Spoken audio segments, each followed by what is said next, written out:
પહેલા નેતાજીના શબ્દો સાંભળો. અને તય શું કરે? આ ભાજપની સરકાર કોમ નહીં કરતી. શું કે પેલા પર ટેકરા પર ઊંચું મકાન છે, ટેકરા પર મકાનોમાં તો 100 જાય ખરી ભાઈ જાય, પણ રોડ બધે રોડ બની ગયા છે, નીચે તો આપણે લાવવું પડે ને. અને હવે આ વિડીયો જુઓ.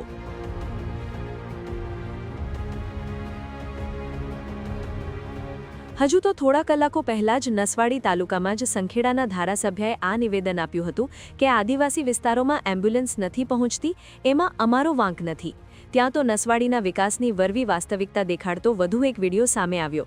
નસવાડીના ડબ્બા ગામે સીતાવાડી ફળિયામાં પાકા રસ્તાના અભાવે 108 એમ્બ્યુલન્સ પહોંચી શકી નહીં. પરિણામે પ્રસૂતિની પીડાથી કણસતી મહિલાને ગ્રામજનોએ સ્ટ્રેચરમાં નાખીને 2 કિલોમીટર સુધી પગપાળા ઊંચકી જવી પડી. નેતાઓ અને તંત્રને અનેક રજૂઆતો છતાં આઝાદીના આટલા વર્ષો પછી પણ ખાલી પાક્કો રસ્તો નસીબ થઈ જાય એવી આજીજી કરતા લોકોની વ્યથા એમના મુખે જ સાંભળો. ડબ્બા ગામમાં સીતાવાડી ફળિયામાં એમ પાકા રસ્તાથી સીતાવાડી ફળિયો થોડુંક 2 કિલોમીટરની અંદર આવેલું છે. ત્યાં 108 આવી શકતી નથી. જે સગર્ભાની ડિલિવરી થાય ઉપડે ત્યારે માણસો ગોતવાના થાય કે કોણ હવે મારે સગર્ભા માતાને કઈ રીતના લઈ જવાનું, માણસો શોધવું પડે કાં તો બૈરા બી લાવવું પડે. અહીંયા સુધી પેલી કુલજર આવી શકે છે પણ 108 પહોંચતી નથી.